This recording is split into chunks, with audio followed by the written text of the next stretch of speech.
Hello friends, welcome back to Civil Tamil.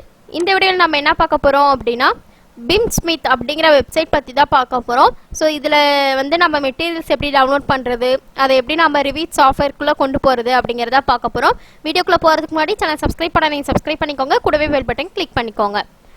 So இதுக்கு நீங்க என்ன பண்ணனும்னு பாத்தீங்கன்னா இது நம்ம ஃபர்ஸ்ட் எதுக்கு யூஸ் ஆகுதுன்னு பார்த்தலாம். சோ BIMsmith அப்படிங்கிறது ஒரு வெப்சைட் தான். சோ இதுல வந்து நமக்கு Revit சாஃப்ட்வேர் இருக்கு இல்லையா, சோ Revit ஆர்க்கிடெக்சருக்கு தேவையான மெட்டீரியல்ஸ் எல்லாம் அதுல இருக்கும். நமக்கு தேவையான மெட்டீரியல்ஸ் நம்ம டவுன்லோட் பண்ணிக்கலாம். அதே போல உங்களுக்கு ஃபர்னிச்சர்ஸும் அதுல இருக்கும். ஓகேவா, நீங்க வந்து அந்த ஃபர்னிச்சர்ஸ் கூட நீங்க Revitல யூஸ் பண்ணிக்கலாம் உங்களுடைய ப்ராஜெக்ட்ஸ்க்கு. அதுக்கு என்ன பண்ணணும்னு பாத்தீங்கன்னா ஃபர்ஸ்ட் கூகுள்ல போயிட்டு BIMsmith அப்படின்னு சொல்லிட்டு டைப் பண்ணி சர்ச் பண்ணுங்க. அதுல உங்களுக்கு ஃபர்ஸ்ட் ஒன்னா இந்த மாதிரி இருக்கும். இந்த வெப்சைட்டை ஃபர்ஸ்ட் ஓபன் பண்ணிக்கோங்க. ஓபன் பண்ணீங்கன்னா உங்களுக்கு ஃபர்ஸ்ட் ரெஜிஸ்ட்ரேஷன் பண்ற மாதிரி ஒரு பேஜ் ஓபன் ஆகும். அந்த பேஜ்ல போயிட்டு உங்களுடைய நேம், அதுக்கப்புறம் மெயில் ஐடி இதெல்லாம் கொடுத்து நீங்க வந்து ரெஜிஸ்டர் பண்ணிக்கோங்க. ரெஜிஸ்டர் பண்ணிட்டு சைன் இன் பண்ணிட்டீங்க அப்படின்னா உங்களுக்கு இந்த மாதிரி ஓபன் ஆகும். ஓகேவா, ஸோ அதாவது உங்களுக்கு ஃபர்ஸ்ட் எப்படி இருக்கும் அப்படின்னா இந்த மாதிரி இருக்கும். ஓகேவா, இந்த மாதிரி இருக்கும். நம்மளுக்கு என்ன தேவையோ அதை வந்து நீங்கள் இந்த இடத்துல சர்ச் பண்ணீங்க அப்படின்னா இந்த மாதிரி உங்களுக்கு சர்ச் பண்ணும்போது உங்களுக்கு மெட்டீரியல் ஷோ ஆகும். இதில் உங்களுக்கு எது வேணுமோ அதை செலக்ட் பண்ணிக்கோங்க. ஃபஸ்ட்டு செலக்ட் பண்ணீங்க அப்படின்னா உங்களுக்கு டவுன்லோட் அப்படின்னு சொல்லிட்டு இங்கே ஒரு ஆப்ஷன் காட்டும். Revit அப்படிங்கிறத சூஸ் பண்ணிவிட்டு அதுக்கப்புறம் டவுன்லோட் கொடுத்தீங்க அப்படின்னா உங்களுக்கு வந்து ஜிப் ஃபைலாக உங்களுக்கு டவுன்லோட் ஆகிடும். ஓகேவா, அதை வந்து நீங்கள் வந்து எக்ஸ்ட்ராக்ட் பண்ணுற மாதிரி இருக்கும். அது எப்படி டவுன்லோட் ஆகும்னு பார்த்தீங்கன்னா இந்த மாதிரி இருக்கும். ஓகேவா, ஸோ இந்த மாதிரி இருக்கிறத நீங்கள் எக்ஸ்ட்ராக்ட் பண்ணிங்கன்னா இந்த மாதிரி எக்ஸ்ட்ராக்ட் ஆகும். அதுக்கப்புறம் எகைன் ஒருக்கா எக்ஸ்ட்ராக்ட் பண்ணும்போது உங்களுக்கு இந்த மெட்டீரியல்ஸ் எல்லாமே இந்த ஃபைல் உங்களுக்கு கிடைக்கும். ஓகேவா, இதை நம்ம எப்படி ரிவிட்டுக்கு கொண்டு போகிறது அப்படின்னு பார்த்தீங்கன்னா ஃபஸ்ட்டு Revit ஓப்பன் பண்ணிக்கோங்க. Revit ஓப்பன் பண்ணிவிட்டு நான் ஒரு வால் மட்டும் க்ரியேட் பண்ணிக்கிறேன். ஏன்னா அதில் வந்து நம்ம மெட்டீரியல் அப்ளை பண்ணி பார்க்கணும் இல்லையா, ஸோ அதுக்காக வால் மட்டும் க்ரியேட் பண்ணியிருக்கேன். 3Dயில் வச்சுக்கிறேன். அதுக்கப்புறம் பார்த்தீங்க அப்படின்னா நம்ம மேனேஜில் போயிட்டு மெட்டீரியல்ஸ் கொடுப்போம் இல்லையா, அதே போல் மெட்டீரியல்ஸ் ஓப்பன் பண்ணிக்கோங்க.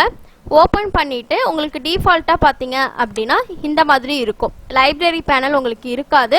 இந்த மாதிரி ஷோ ஆகும்போது இங்கே மேலே பார்த்தீங்க அப்படின்னா show or hide library panel இருக்கு இல்லையா, அது கிளிக் பண்ணிங்கன்னா உங்களுக்கு இந்த மாதிரி ஓப்பன் ஆகும்.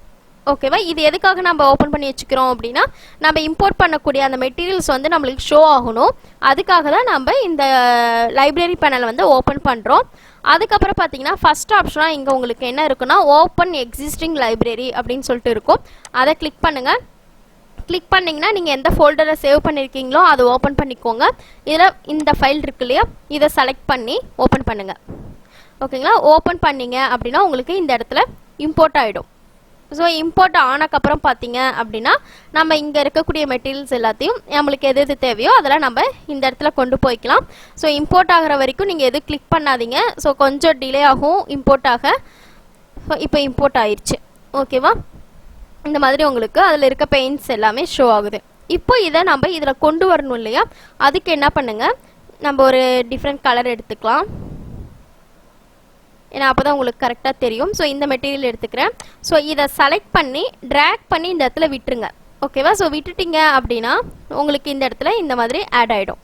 ஓகேவா, ஜஸ்ட்டு ட்ராக் பண்ணி இந்த இடத்துல விட்டுருங்க. அப்படி இருக்கும்போது உங்களுக்கு எல்லா மெட்டீரியலுமே இந்த மாதிரி உங்களுக்கு வேணும்னா நீங்கள் இந்த மாதிரி செலக்ட் பண்ணிக்கலாம். அதுக்கப்புறம் இதை நீங்கள் ரீநேம் பண்ணணும் அப்படின்னாலும் ரைட் கிளிக் பண்ணி ரீநேம் பண்ணிக்கலாம். நான் நம்மளுக்கு கரெக்டாக ஷோ ஆகணும் அப்படிங்கிறதுக்காக பெயிண்ட்டுன்னு சொல்லி கொடுத்துட்றேன், என்டர் கொடுத்துட்றேன். இப்போ அப்ளை. ஓகே, ஓகேங்களா, இப்போது ரியலிஸ்டிக்கில் இந்த வால் வைக்கிறேன். இந்த கலரில் நம்மளுக்கு இருக்குது. இப்போ என்ன பண்ணலாம், நம்ம மாடிஃபைல போயிட்டு பெயிண்ட்டும் அப்ளை பண்ணலாம். இல்லை அப்படின்னா இந்த வாலும் செலக்ட் பண்ணி நம்ம கொடுத்துக்கலாம். ஸோ இந்த வால் செலக்ட் பண்ணிவிட்டு எடிட் டைப், எடிட் பை கேட்டகரின்னு இருக்குல்லையே, இந்த இடத்துல கிளிக் பண்ணிங்க அப்படின்னா நம்ம க்ரியேட் பண்ணோம் இல்லையா ஒரு மெட்டீரியல், ஸோ அந்த மெட்டீரியல் நம்மளுக்கு கிடைக்கும். ஸோ அந்த மெட்டீரியல் செலக்ட் பண்ணிவிட்டு ஓகே கொடுங்க. ஓகே கொடுத்தீங்கன்னா இந்த இடத்துல லோட் ஆகிடும். அதுக்கப்புறம் ஓகே அப்ளை.